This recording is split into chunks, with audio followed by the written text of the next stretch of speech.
The truth about your lack of joy is far more intimate, far more immediate than most people are willing to see.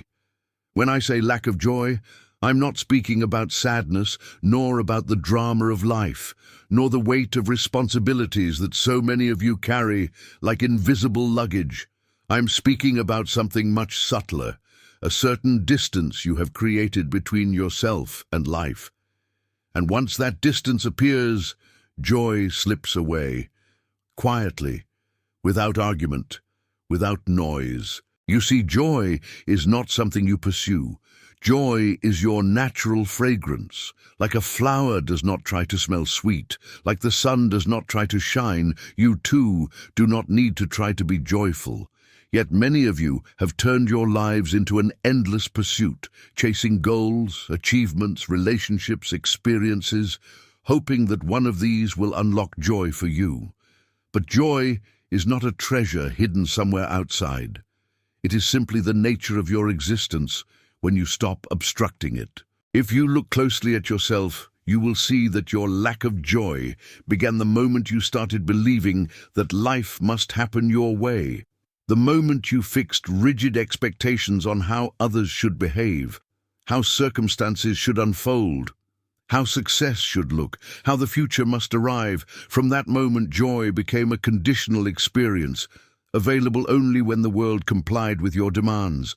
And the world, unfortunately or fortunately, has never promised you such obedience.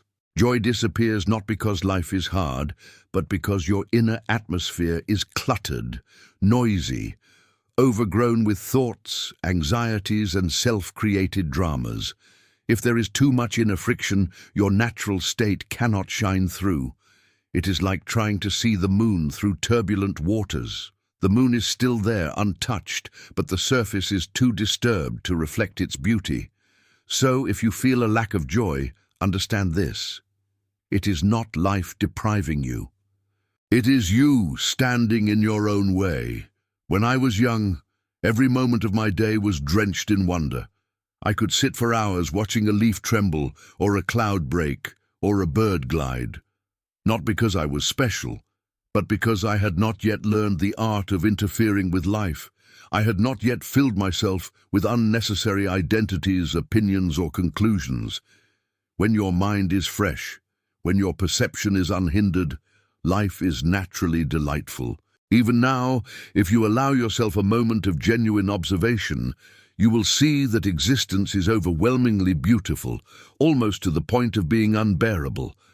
But most people rarely look, because they are too busy carrying their inner burdens. What burdens? Your past, your fears, your judgments, your compulsive need to be someone significant in the eyes of others. These are the weights that press the joy out of you, and yet you created them. This is the empowering part. If you created them, you can uncreate them. If you tangled yourself, you can untangle. If you close the door within you, you can simply open it again. Some people tell me, Sadhguru, I want joy, but my circumstances are difficult.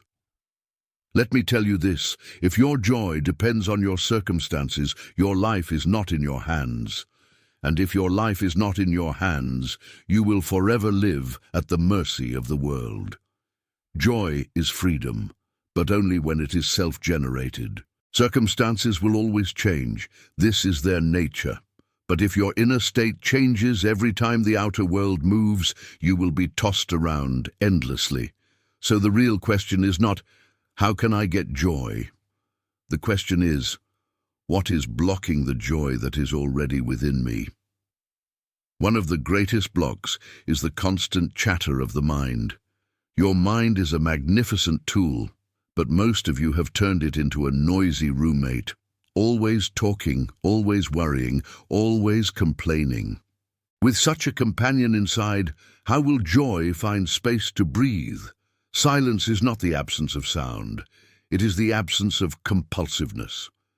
When there is no compulsiveness in you, you will see that joy arises effortlessly. Another block is your emotional entanglement with every small event of life. Someone said something, you hold it for weeks. Someone looked at you a certain way. You interpret it, analyze it, replay it. Someone did not behave as you expected. You carry resentment. Do you see how many unnecessary emotions you manufacture? If you stopped producing these useless dramas, what remains in you is naturally joyful. And then there is the most subtle block, the belief that joy is something lofty, something spiritual, something reserved for enlightened beings or mystical seekers. No, no. Joy is not far from you. Joy is not hidden in a cave or in a mountain or in a temple. It is here, in every breath, in every moment, when you simply allow yourself to be life rather than a bundle of reactions. If you simply sit silently for a few moments each day, not as a technique, not as a ritual, but as a way of returning to your own nature, you will begin to feel it. A gentle ease, a softness, a warmth. This is joy beginning to resurface. And once you taste even a drop of it, you will know that this is how you are meant to live. But you must be willing to drop your resistance. You must be willing to stop arguing with life. Look at a tree. It does not resist the wind. It bends, it sways, it dances, and in that dance is its grace. Many of you want joy, but you resist every movement that life brings. You want certainty in an uncertain world. You want control in a flowing river. This resistance creates tension, and where there is tension, joy cannot exist. As you listen to this, I invite you to reflect for a moment, gently, without judgment. What is the one thing in your life that you know is stealing your joy? Is it fear, expectation, anger, comparison? If you feel inspired, share your reflection. Sometimes a single honest moment can open the door to transformation, not just for you, but for many around you. Let me tell you a small truth, one that may be uncomfortable but liberating. Your lack of joy has nothing to do with your life situation. It has everything to do with your inner situation. You may have wealth, success, relationships, opportunities, but if your inner chemistry is working against you, nothing external can compensate. On the other hand, if your inner chemistry becomes sweet, even the simplest life becomes exquisite. Then the question becomes, how do you make your inner chemistry sweet? How do you turn your very being into a fertile ground where joy grows naturally, without effort, without struggle? First, you must understand that joy is not an achievement. It is a consequence of clarity, of balance, of being in touch with life as it is, not as you think it should be. Most people live trapped inside their psychological bubbles, a world made of thoughts, memories, assumptions, and fears. This bubble becomes so thick, so enclosing, that they rarely experience life directly. They experience only their own mental projections. And when you are imprisoned in your mind, joy cannot reach you, because joy belongs to life, not to your imagination. Let me offer you something simple. The next time you feel overwhelmed, the next time you feel disconnected from joy, pause for a moment, just one moment. Place your attention on something real, the sensation of your breath, the feeling of your hands, the sound of the wind, the movement of your chest as you inhale. If you stay with this, even for a few seconds, you will see that your mind drops its weight. Joy enters, not because you invited it, but because you removed the barrier. Still, many people tell me, Sadhguru, my thoughts are too strong. They come without permission. Thoughts are not the problem. Your identification with them is. A thought is just a thought, a small electrical burst in your brain. It has no power unless you feed it. If you stop giving importance to every thought that passes, you will find a natural space opening within you, and in that space, joy thrives. Another simple shift you can make is to stop tying your self-worth to outcomes. Many of you live in a constant state of evaluation. Am I successful enough? Am I good enough? Am I improving fast enough? This endless measurement is like a knife cutting into the roots of your joy. If you stopped comparing yourself with others, If you stop trying to meet imaginary standards set by society, you would feel an immense relief. And in that relief, joy would naturally bloom. There is also something fundamental. Gratitude. Not the superficial gratitude people speak of, listing things as if they are ticking boxes, but a deep, existential gratitude, a recognition that you are alive, that life is pulsing through you, that this moment exists. If you simply become aware of this miracle, joy will not be an emotion. It will be a constant undercurrent within you. Sometimes people ask me, Sadhguru, why is it so difficult to be joyful? It is difficult because you are too invested in your suffering. This may sound harsh, but many people have built their identity around their struggles. If you take away their suffering, they feel lost. Joy requires you to drop what is familiar, even if the familiar is painful. Suffering has become home for many, and joy feels like a foreign land. But if you gather a little courage, if you loosen your grip on your old patterns, you will see that joy is not somewhere else. It is waiting right where you stand. And let me tell you this, your lack of joy is not a flaw. It is simply a sign that you have drifted away from your own nature. Just as a compass points north, your being naturally points toward joy. The only question is whether you are allowing it or resisting it. As you listen, if something here resonates with you, feel free to express it. Sometimes a simple acknowledgement, a comment, a moment of sharing can deepen your own understanding. And it also helps others realize they are not alone on this journey. Joy is not a goal. Joy is a way of being. It is what happens when you stop interfering with the intelligence of life. The entire existence is bursting with life. Every leaf, every drop of water, every ray of light is vibrating with an incredible intensity. If you tune yourself to that vibration, joy is the only possible way you can exist. Look at children. They do not need a reason to be joyful. They do not wait for conditions to be perfect. They are joyful because they have not yet learned how to complicate life. They have not yet built layers of resistance, fear, and expectation. Their joy is not childish, it is natural, and that naturalness is what you must reclaim. Your lack of joy comes from a simple mistake, thinking that life must fit into your logic. Life is far beyond your logic. Life is mystery, wonder, an unfolding that you can witness but never fully capture. If you allow yourself to experience life rather than constantly explain it, joy becomes your natural companion. Sometimes people say, but Sadhguru, I have responsibilities.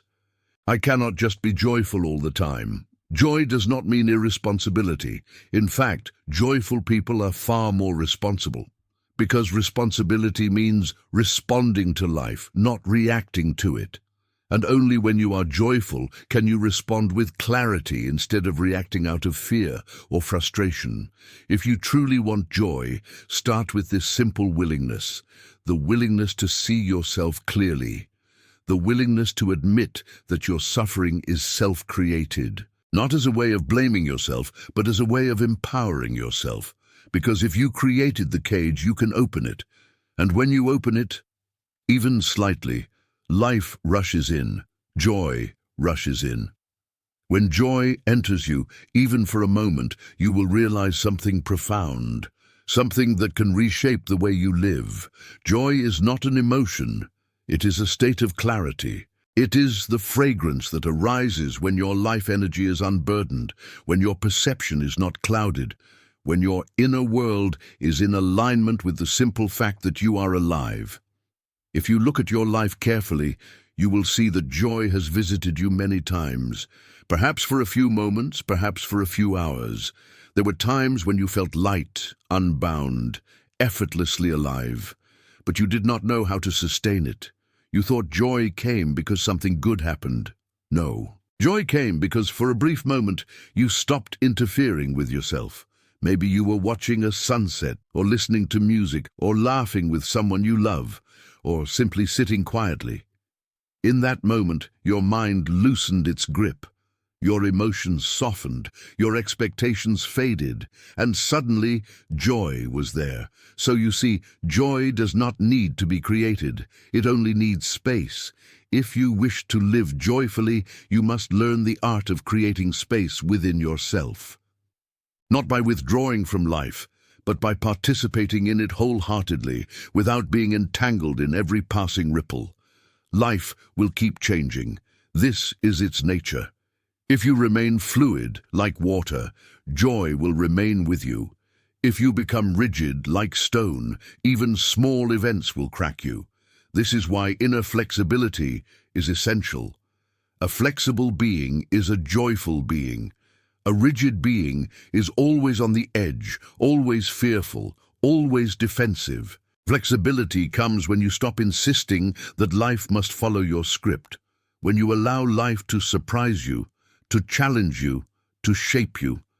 In that openness, joy flowers naturally. And let me tell you, living joyfully does not mean you will not face difficulties. It means difficulties will not consume you. It means you will walk through life with a lightness, a clarity, a certain graceful resilience. When you are joyful, even challenges become opportunities. Opportunities to grow, to expand, to deepen your understanding of who you are. Many people today carry a deep sense of emptiness within them.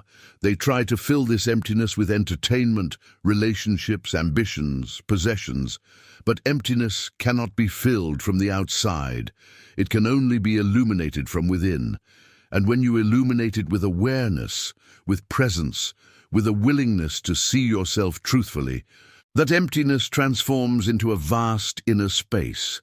In that space, joy has room to breathe. If you truly want joy, start with this one commitment. Stop postponing your inner well-being. Life is not waiting. Your breath is not waiting. Your heart is not waiting. Why should you? Your lack of joy is not a punishment. It is a reminder that you have lived too much from the mind and too little from the core of your being. A reminder that you have allowed the world to shape your inner state instead of shaping it yourself. Now, in this moment, you can choose differently. If something in these words stirs a reflection in you, let it move. Let it deepen. Sometimes, the smallest insight can become the doorway into a new dimension of living. And if you feel compelled to share what touched you most, do so. Your insight may be the spark that lights awareness in someone else. Remember this: joy is not far from you. Joy is not hidden. Joy is not lost. It is simply waiting for you to stop running away from yourself.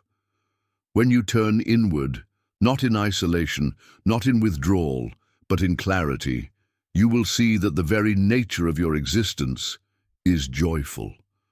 The entire cosmos is a tremendous dance of energy, possibility, and intelligence. If you tune yourself to that dance, joy becomes not an occasional visitor, but your constant companion. And once you taste life in that state, once you know what it means to wake up with lightness, to walk with ease, to breathe with gratitude, you will never again settle for a life governed by fear, expectation, or inner conflict. So please do not wait for the perfect moment. Do not wait for circumstances to improve. Begin now, wherever you are, however you are, with one breath of awareness, one moment of honesty, one simple willingness to be present. This is how joy returns. This is how joy becomes your nature again. The truth about your lack of joy is not a condemnation. It is an invitation to step into a deeper dimension of living. An invitation to reclaim your inner freedom, an invitation to rediscover the boundless possibility that you are. And if these words resonate, if they touch something within you, let that be your beginning. Sometimes the first step is simply acknowledging, yes, I am ready. Share that readiness if you wish. Your own voice may inspire many others on the same journey. Joy is your nature. Life is inviting you. All that remains is for you to say yes.